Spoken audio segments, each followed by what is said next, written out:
আসসালামু আলাইকুম এভরিওয়ান। একটি ভিডিওতে আপনাদের সবাইকে স্বাগতম জানাচ্ছি। জাতীয় পরিচয়পত্র বা ন্যাশনাল আইডি কার্ড বাংলাদেশের প্রত্যেকটা নাগরিকের জন্য অত্যন্ত গুরুত্বপূর্ণ একটি ডকুমেন্ট। তো বিভিন্ন কারণ থাকতে পারে, যে কারণগুলোর কারণে এই যে জাতীয় পরিচয়পত্র এটার সংশোধনীর প্রয়োজন হতে পারে। জাতীয় পরিচয়পত্রে নামের বানানে যদি ভুল থাকে তাহলে এটা সংশোধনীর প্রয়োজন হতে পারে। নিজের নাম, পিতার নাম, মাতার নাম, অথবা এরকমটা হতে পারে যে আপনি ধর্ম পরিবর্তন করেছেন সেই জন্য নাম পরিবর্তন, অথবা নতুন কিছু ইনক্লুড করতে চাচ্ছেন, স্বামী বা স্ত্রীর নাম ইনক্লুড করতে চাচ্ছেন, স্বামীর পদবি ব্যবহার করতে চাচ্ছেন। তো এরকম বিভিন্ন ধরনের কারণ থাকতে পারে সংশোধনীর। তো আমরা যখন সংশোধনীর আবেদন করি আমরা আসলে বুঝে উঠি না যে কোন কোন ডকুমেন্ট কোন কোন সমস্যার জন্য আমাদেরকে আপলোড করতে হবে। আমরা সঠিক ডকুমেন্ট দিয়ে আবেদন করতে পারি না, যার ফলে আবেদনটি পেন্ডিং অবস্থায় থেকে যায়। তো অনেকেই আমাকে বলে যে ভাইয়া অনেক দিন যাবত আবেদন করেছি, তো আবেদনে কোনো রিপ্লাই পাচ্ছি না। কোন কোন সংশোধনীতে কোন কোন কাগজপত্র লাগবে আজকের এই ভিডিওতে বিস্তারিত আপনাদের সামনে ক্লিয়ার করার চেষ্টা করব। আশা করছি পুরো ভিডিওটা মনোযোগ সহকারে দেখবেন। যদি চ্যানেলটি আপনার কাছে নতুন হয় তাহলে লাল সাবস্ক্রাইব বাটনে ক্লিক করে সংযুক্ত থাকবেন। দর্শক, বরাবরের মধ্যে চলে আসলাম কম্পিউটার স্ক্রিনে। তো এখন আমি আপনাদের সমস্ত তথ্য এখানে দেখিয়ে দিচ্ছি। এই যে তথ্যগুলো, এগুলো পাওয়ার জন্য আপনাকে বাংলাদেশ নির্বাচন কমিশনের যে ওয়েবসাইটটা রয়েছে সেটা ভিজিট করতে হবে।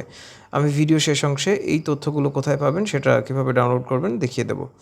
তো প্রথমে আমরা এখানে চলে যাচ্ছি। জাতীয় পরিচয়পত্রধারীর নাম ইংরেজি অথবা বাংলা যেটাই হোক না কেন এবং জন্ম তারিখ সংশোধনের জন্য উক্ত নিম্ন সবকে নিচে এখানে দিয়ে দেওয়া রয়েছে।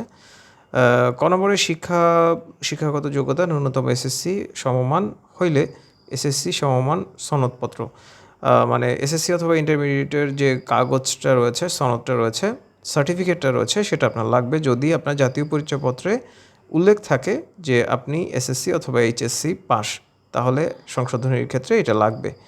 আচ্ছা, খ নম্বরে হচ্ছে শিক্ষাগত যোগ্যতা ন্যূনতম এসএসসি অথবা সমমান না হইলে এবং তিনি সরকারি স্বায়ত্তশাসিত, আধা স্বায়ত্তশাসিত কিংবা সংবিধিবদ্ধ কোনো সংস্থায় চাকরিরত হইলে চাকরি বই, তারপরে মান্থলি পেমেন্ট অর্ডার, এমপিও। তারপরে হচ্ছে গ নম্বরে অন্যান্য ক্ষেত্রে জাতীয় পরিচয়পত্রধারীর পাসপোর্ট, জন্ম নিবন্ধন সনদ, ড্রাইভিং লাইসেন্স, ট্রেড লাইসেন্স, কাবিননামার সত্যায়িত অনুলিপি।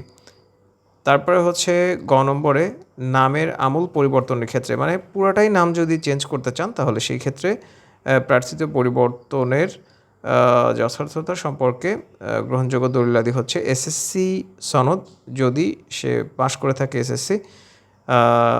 তারপর হচ্ছে পাসপোর্ট, চাকরি বই, monthly payment order, MPO, driving licence. তারপর হচ্ছে যাহার ক্ষেত্রে যেটি প্রযোজ্য, মানে এগুলো হচ্ছে অথবা অথবা অপশনাল, যেটা যার ক্ষেত্রে প্রযোজ্য। কারো হয়তো এসএসসি সনদ নাও থাকতে পারে, পাসপোর্ট নাও থাকতে পারে, এর মধ্যে যেগুলো তার থাকবে সেগুলো দিয়েই সেই আবেদনটা করবে। মানে সাপোর্টিং ডকুমেন্ট অবশ্যই আপনাকে সঠিকভাবে দিয়ে দিতে হবে আপনার ক্ষেত্রে যেগুলো যায়, মানে আপনার কাছে যেগুলো আছে।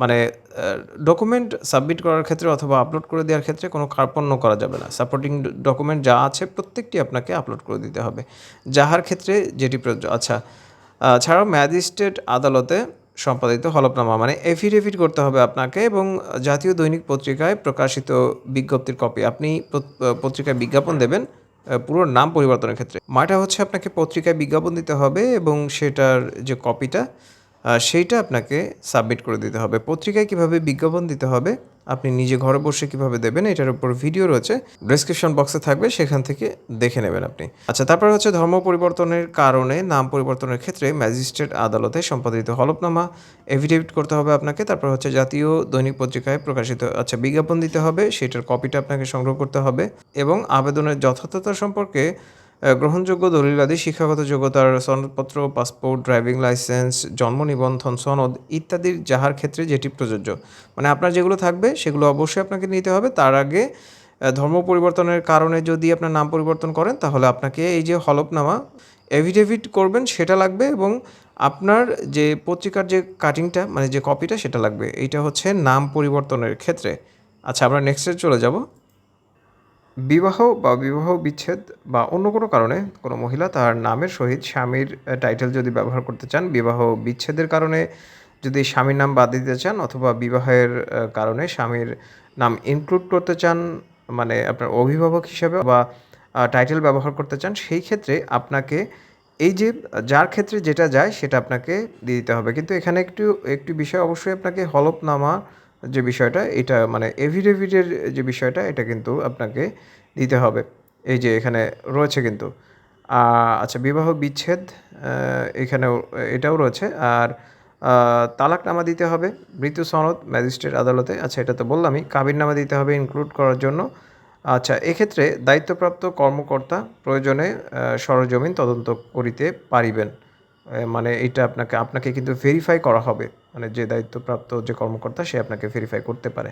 তারপরে হচ্ছে ৮ নম্বরে পিতামাতার নাম সংশোধনের ক্ষেত্রে জাতীয় পরিচয়পত্রধারী এসএসসি, এইচএসসি বা সমমান সনদপত্র যদি উহাতে পিতামাতার নাম উল্লেখিত থাকে, এখন সাধারণত এগুলো উল্লেখ থাকে, এবং জাতীয় পরিচয়পত্রধারী পিতামাতা, ভাই বা বোনের জাতীয় পরিচয়পত্র সত্যায়িত অনুলিপি জমা দিতে হইবে। এক্ষেত্রে দায়িত্বপ্রাপ্ত কর্মকর্তা প্রয়োজনে সরজমিনে ভেরিফাই করা হবে এক্ষেত্রেও।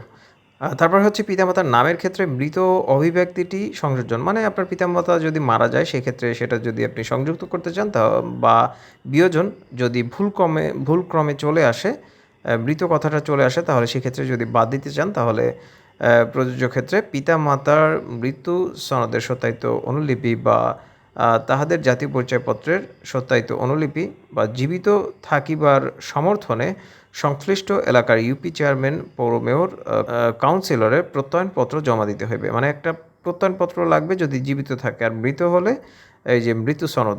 তারপর হচ্ছে ঠিকানা পরিবর্তনের ক্ষেত্রে এখানে বাসা, হোল্ডিং, গ্রাম, রাস্তা, ডাকঘর সংশোধনের ক্ষেত্রে সঠিক ঠিকানার সপক্ষে বাড়ির দলিল, টেলিফোন, গ্যাস, পানি, বিদ্যুৎ বিল, মানে ইউটিলিটি বিলের যে কপিটা সেটা আপনাকে সাবমিট করতে হবে, চুক্তিনামা, বাড়ি ভাড়া, রসিদের অনুলিপি। তারপর হচ্ছে রক্তের গ্রুপ সংশোধন অথবা সংযোজনের জন্য ডাক্তারি, মানে যে কোনো একটি ডায়াগনস্টিক সেন্টার থেকে আপনার রক্তের গ্রুপটা নির্ণয় করবেন, সেটা সাবমিট করে দেবেন আবেদনের সময়। তারপর হচ্ছে শিক্ষাগত যোগ্যতা সংশোধনের জন্য জাতীয় পরিচয়পত্রধারী সর্বোচ্চ শিক্ষাগত যোগ্যতার সনদপত্রের সত্যায়িত অনুলিপি জমা দিতে হইবে। তারপর হচ্ছে TIN, driving licence number, passport সংশোধন। আচ্ছা, এগুলো আপনি যেটা করবেন সেটা হচ্ছে দেখে নেবেন। আপনি পড়লেই বুঝতে পারবেন যে আপনার ক্ষেত্রে কোনটা প্রযোজ্য, আপনি কোনটা সংশোধন করতে চাচ্ছেন। এবার আমরা ওয়েবসাইটে যাব, দেখব যে কীভাবে এটা ডাউনলোড করতে হয়। এটা হচ্ছে বাংলাদেশ নির্বাচন কমিশনের যে ওয়েবসাইটটা, সেটা আমরা এখানে যে ডাউনলোড যে অপশনটা রয়েছে এটাতে চলে যাব।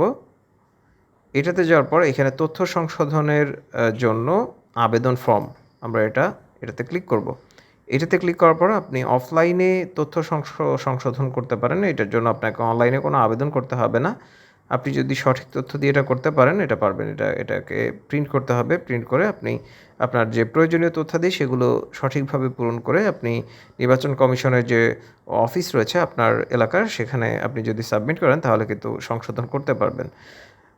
আর অনলাইনে সাবমিট করার ক্ষেত্রে যেটা আমি বললাম, মানে অনলাইনে আবেদন করার ক্ষেত্রে আপনি আপনার প্রয়োজনীয় ডকুমেন্টকে সাবমিট করবেন। এখানে সব কিছু দিয়ে দেওয়া রয়েছে। আচ্ছা, এই যে নিচের যে আবেদনকারীর জন্য নির্দেশনাবলী, এইখানে আমি এতক্ষণ যেগুলো আপনাদের দেখালাম এগুলো সুন্দর করে দিয়ে দেওয়া রয়েছে। আপনি এগুলো ভালো করে পড়ে নেবেন। আপনার ক্ষেত্রে যেটা যায় সেই সমস্ত ডকুমেন্ট দিয়ে আপনি অবশ্যই আবেদন করবেন। আপনার আবেদনটি গ্রান্ট হবে। আপনি খুব সহজেই আপনার জাতীয় পরিচয়পত্রটি সংশোধন করে ফেলতে পারবেন। দর্শক, আশা করছি ভিডিওটা আপনাদের কাছে ইনফরমেটিভ মনে হয়েছে। যদি সেরকমটা হয় তাহলে অবশ্যই লাল যে সাবস্ক্রাইব লেখা বাটনটা রয়েছে ওটাতে ক্লিক করে সংযুক্ত থাকতে পারেন আরও নতুন নতুন ভিডিও দেখার জন্য। ভিডিওটা বন্ধুদের মাঝে শেয়ার করতে পারেন। এই ভিডিওটার মাধ্যমে হয়তো কোনো বন্ধু, কোনো প্রিয়জন উপকৃত হবে। আল্লাহ আপনাদের সবাইকে ভালো রাখুন, সুস্থ রাখুন। আসসালামু আলাইকুম।